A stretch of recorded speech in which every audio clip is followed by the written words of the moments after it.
I remember back in Chicago, we had these hot and humid summers, and most of the kids in the neighborhood, or at least a lot of them, would sit out in front of their house trying to sell lemonade. They probably still do it today, there and here. But I wanted to make that money also. But I didn't want to sit there for all those hours and waste that day trying to sell lemonade for a nickel to people who came by. I didn't even want to buy it after they looked at it. The ice melted down. It looked terrible. So I had to figure out a different way to make some of that money so I could go to the candy store later. So I came up with the idea of getting my wagon out of the garage that I got last Christmas under the Christmas tree, went in the house, asked my mother to make me a big pitcher of lemonade and another pitcher of orange. We used Kool-Aid in those days. And we put that in the wagon. I got some real glasses, 6 or 7 of them, because we didn't use paper cups, and a big bowl of water so that we could rinse those glasses out.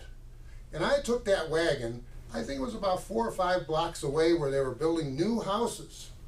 And I timed this so I'd get there about 11:45 in the morning, because everyone had lunch at noon back then, and they were all working all morning. The sun was out, beating down, they're sweating, and it's about 15 minutes before lunch, and along comes this kid with a wagon, yells up to him, "Who wants to buy an ice cold lemonade or orange drink for 10 cents?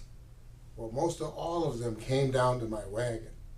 And some of them bought 2 glasses. I sold out in 7 or 8 minutes, everything I had. They asked me, "Are you coming back again tomorrow?" I said, "I'll be here at the same time." So I took my wagon back home, put it in the garage, took all the dirty dishes in the house. My mother said she would wash them for me, which was very nice of her. And I had to give her some of my money because she used her mix to make the lemonade and orange. And plus we all have to pay our suppliers. But I had a lot of money left. I knew I was going to the ice cream store or buying candy later.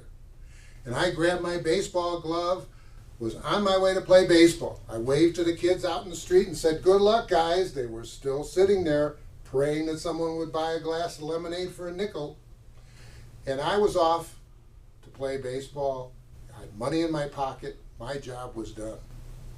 And in business, that's all you need, is that little extra edge, that little value added to get people to recognize you and to want to buy your product or service.